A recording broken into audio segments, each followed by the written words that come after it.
All right, gather close. Let the world outside dissolve. Silence your notifications. Lower the lights. Tonight, we journey beyond the veil of the ordinary, deep into a place where silence screams and shadows hold dominion. Welcome, seekers of the chill, to the Somber Scroll.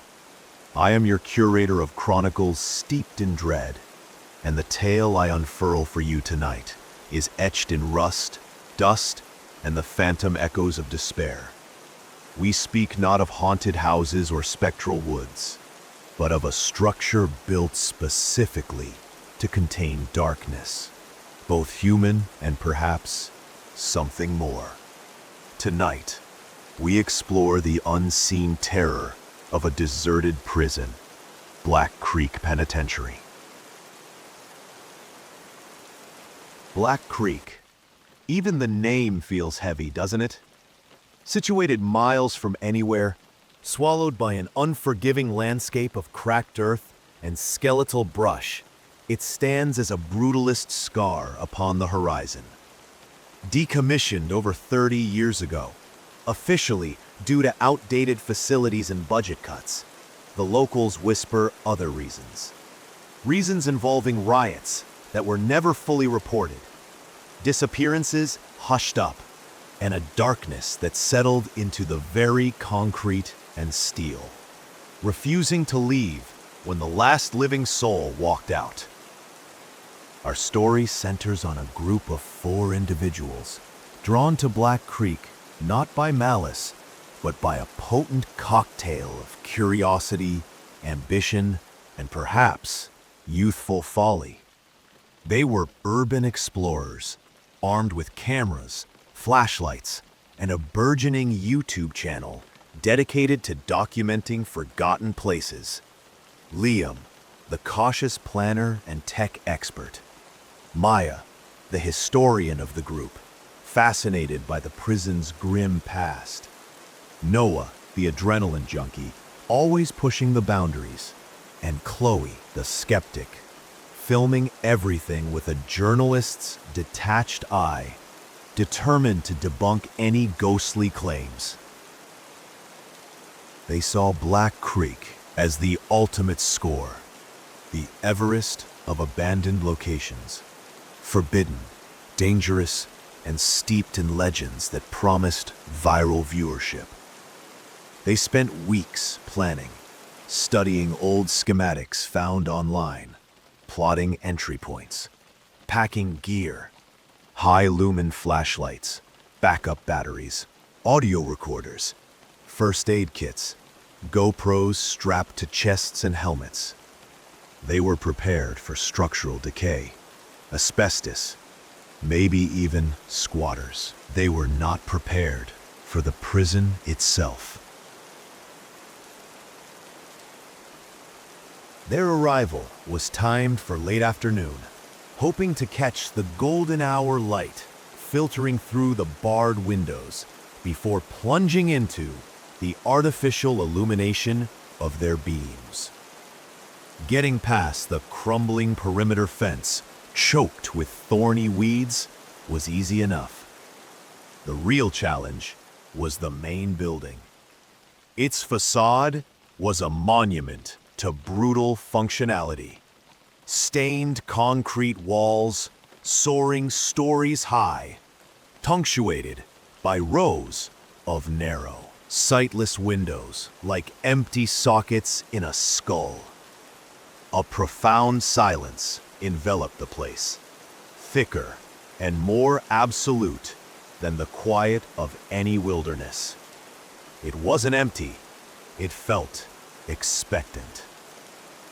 They found their way in through a collapsed section of the laundry facility wall, the air immediately hitting them. Cold, damp, thick with the smell of decay, mildew, stagnant water, and something else. A faint, underlying metallic tang, like old blood or rust. Dust motes danced like phantoms in the beams of their flashlights, illuminating peeling paint, rusted machinery, and the detritus of hasty abandonment. "All right, check comms." Liam's voice crackled over their walkie-talkies, sounding unnaturally loud in the stillness. One by one, they confirmed. "Okay, stick together. Standard procedure," Liam continued, adjusting his headlamp. "Maya, you have point with the main cam. Noah, watch our 6. Chloe, keep that side cam rolling. Let's sweep the ground floor first. Administration block. Then maybe cell block A, if time permits before full dark." The administration wing was eerie in its mundane decay.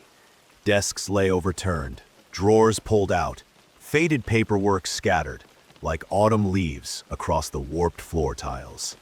Liam noted the layers of dust, thick, undisturbed for decades. "Definitely no squatters recently," he murmured, mostly to himself. Chloe filmed a calendar still hanging crookedly on a wall, forever frozen on October 1989, the month the prison officially closed. Maya ran her gloved hand over a logbook, left open on a reception counter, its pages brittle and yellowed. "Inmate transfers, disciplinary reports." The usual grim reading, she said, her voice hushed. It was as they moved towards the heavy steel door leading to the main prison complex that the first anomaly occurred. Noah, bringing up the rear, suddenly stopped. "Did you guys hear that?" he whispered, his usual bravado absent. They froze, listening. The silence pressed back. Absolute. "Hear what?" Chloe asked, panning her camera towards him. "Like footsteps," Noah said, his eyes scanning the corridor behind them. "Heavy boots on the floor above us." Liam frowned. "Probably just settling noises, man. This place is ancient." "No, it was distinct," Noah insisted. "Rhythmic, like someone pacing." They listened again. Nothing. Chloe shrugged, the skeptic firmly in place. Wind whistling through a shaft. Maybe? Sound plays tricks in places like this. They pushed through the heavy door, the screech of rusted hinges echoing monstrously. They stepped into the cavernous expanse of cell block A. The scale was breathtaking and horrifying. 3 tiers of cells rose into the gloom, a lattice of steel walkways and bars. The air here felt colder, heavier. The smell of despair seemed physically ingrained in the metal and concrete. Most cell doors hung open, dark mouths revealing cramped, desolate spaces. Some were closed. "Incredible," Maya breathed, panning her flashlight beam upwards. Standard panopticon design influence. Guards could observe all cells from a central point. As they ventured deeper, the feeling of being watched intensified. It was a prickling sensation on the back of the neck, the irrational certainty that unseen eyes followed their lights from the countless darkened cells. They documented the grim realities, crude drawings scratched into walls, rusted toilet bowls, thin, stained mattresses left behind in some cells. Then Liam's audio recorder, clipped to his chest strap, emitted a burst of sharp static. "Weird," he muttered, tapping it. "Plenty of battery." Suddenly, from the upper tier, came a loud clang, the sound of a cell door slamming shut.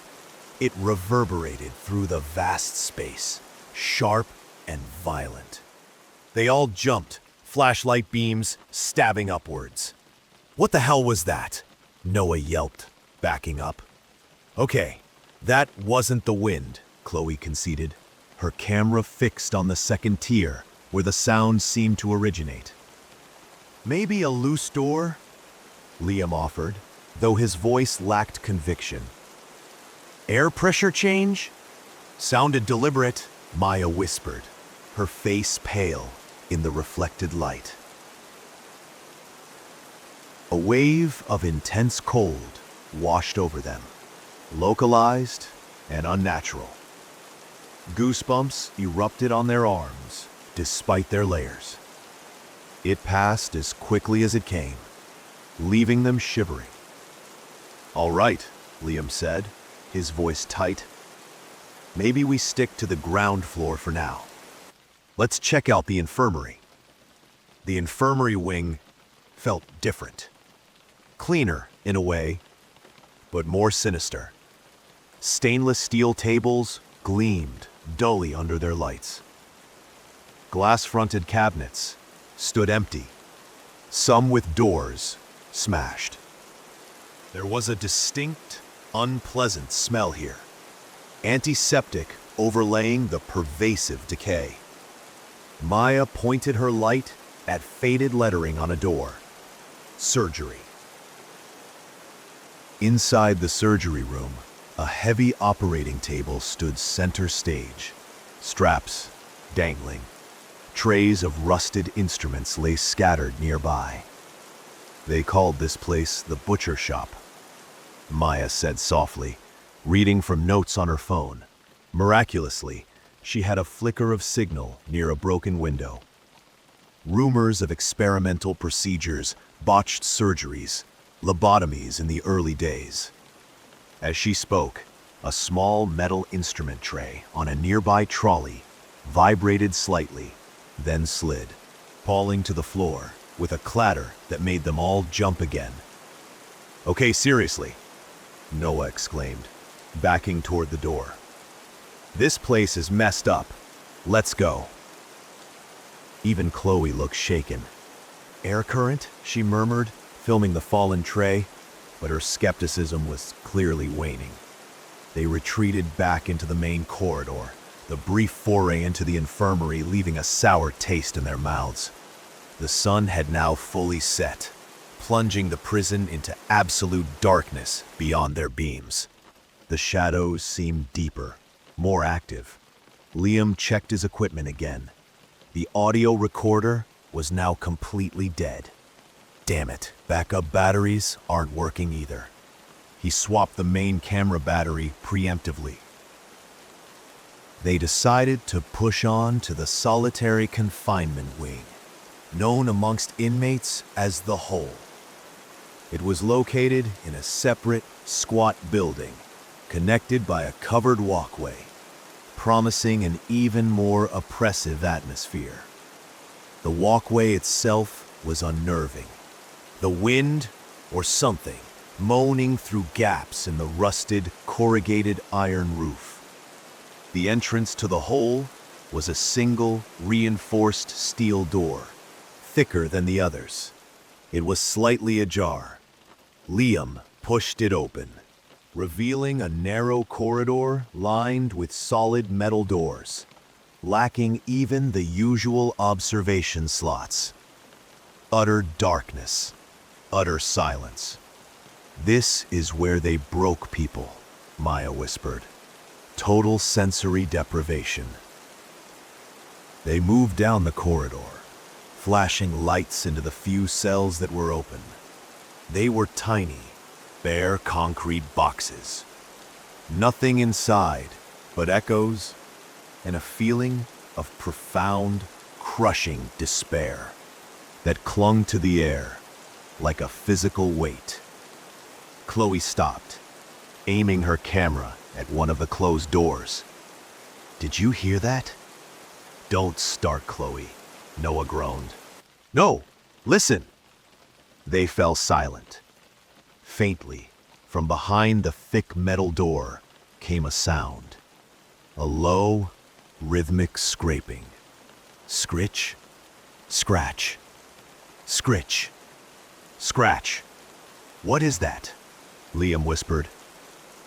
"Sounds like fingernails," Maya breathed, her eyes wide with horror. "On metal. Scritch, scratch, clang."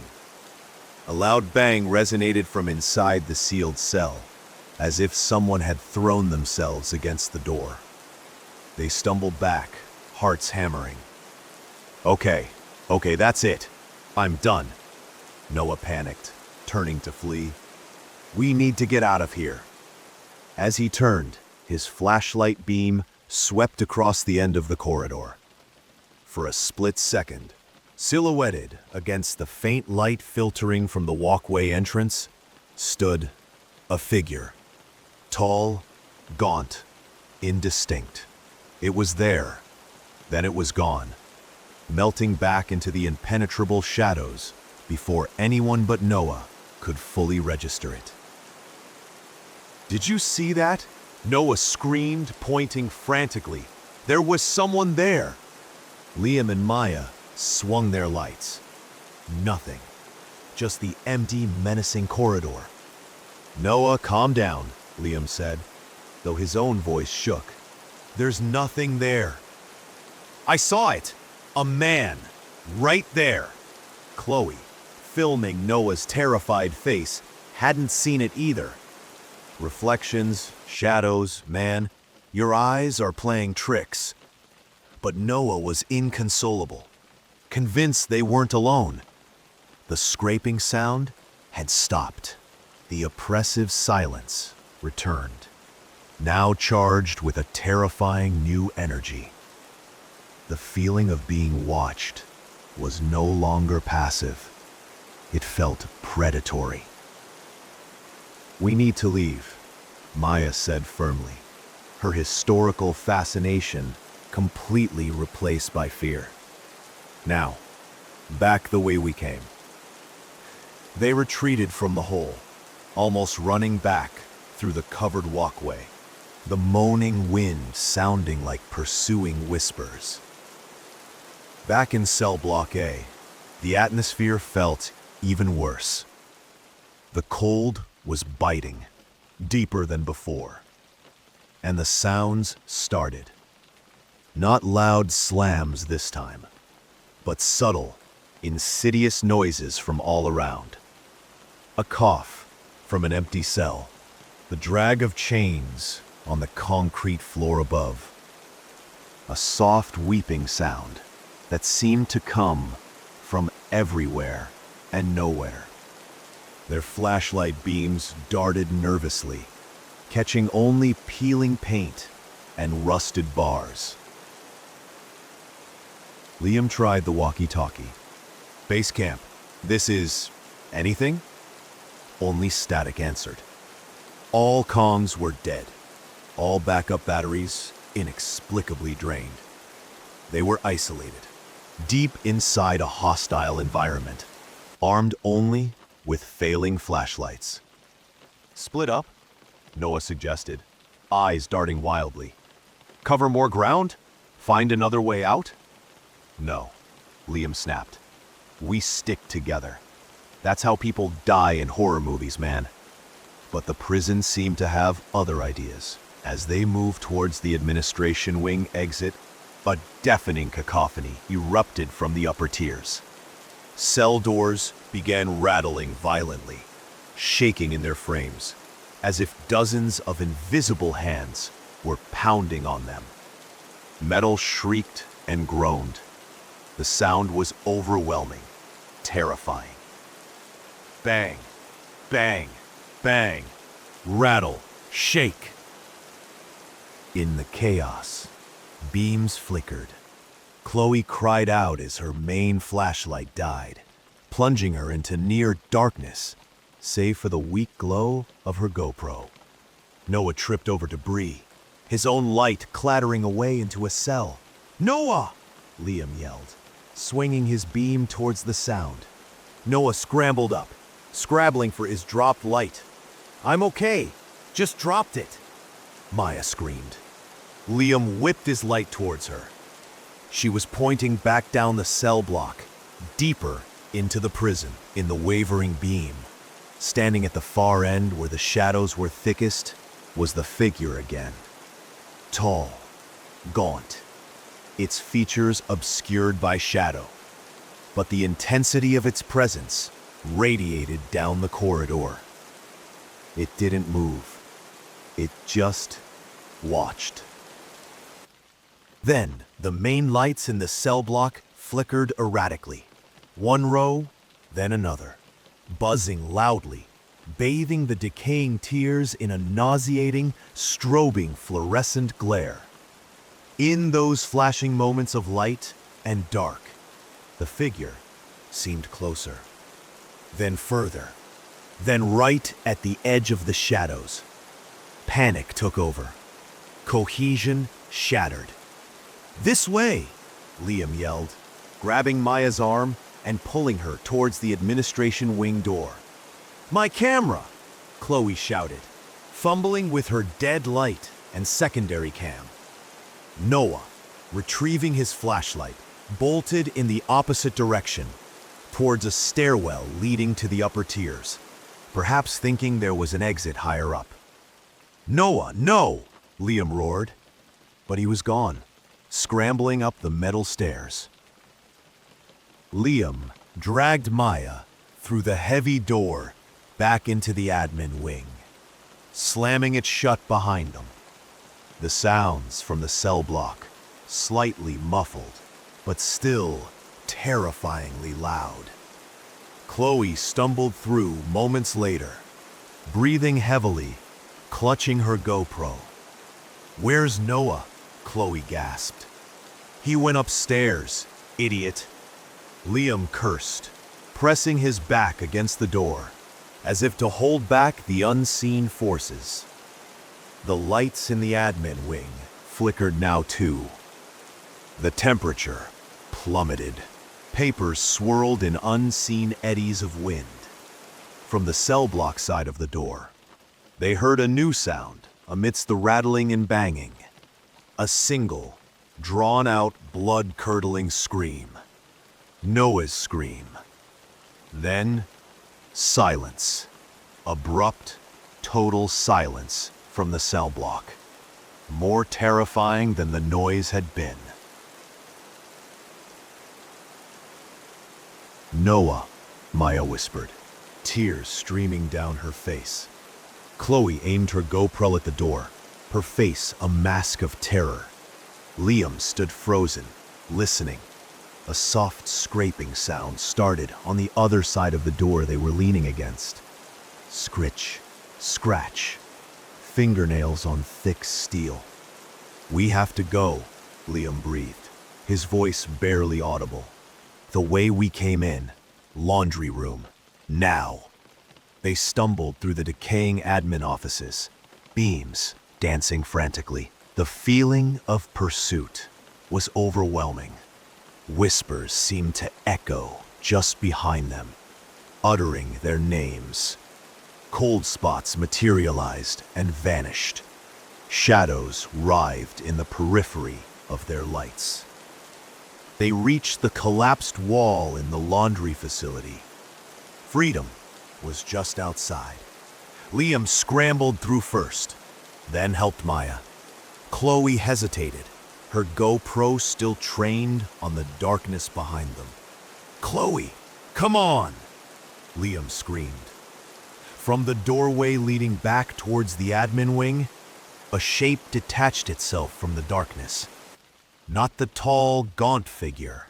Something low, hunched, moving with an unnatural, jerky gait. It wasn't clearly visible, more a distortion in the air, a concentration of shadow. But the intent radiating from it was pure malevolence. Chloe screamed and scrambled through the opening, tumbling outside onto the debris-strewn ground. Liam grabbed her, pulling her away as they ran, not daring to look back. They didn't stop running until they reached their car, parked half a mile away, hidden down a dirt track. They threw themselves inside, locking the doors, chests heaving. They didn't speak as Liam fumbled with the keys, engine roaring to life. He slammed the car into gear and sped away, leaving Black Creek Penitentiary shrinking in the rearview mirror, a dark monolith against the first hints of dawn. They never found Noah. The official police search turned up nothing, hindered by the dangerous state of the structure. His camera equipment was never recovered. Liam, Maya, and Chloe gave fragmented, terrified statements that were largely dismissed as shock and panic. The footage from Chloe's GoPro was chaotic, filled with darkness, distorted audio, and fleeting glimpses of shadows, convincing to no one but themselves. Their YouTube channel was abandoned. The shared trauma bonded them, but also broke something fundamental within them. Maya became obsessed with the prison's history, searching for records of an inmate matching the figure's description, or an explanation for the entity they encountered. Chloe refused to watch the footage, plagued by nightmares of the low, hunched shape in the laundry room. Liam developed acute claustrophobia and an aversion to silence. Black Creek Penitentiary still stands, deserted, decaying. The authorities periodically reinforce the fences, post new warnings, but the explorers still whisper its name. They say the air still smells of rust and despair. They say if you listen closely on a quiet night, when the wind is just right, you can still hear the rattling of cell doors, the scraping of fingernails on steel, and the faint, desperate screams swallowed by the overwhelming silence. They say the prison is not empty. It holds its memories, its pain, its rage, and perhaps it holds its prisoners still. An unseen terror, curated by decades of misery, waiting patiently in the dark, hungry for new souls to add to its collection. So, the next time you see a forgotten place, a monument to ruin, remember Black Creek. Remember the echoes in the cells. Some doors are best left unopened. Some silences are best left undisturbed.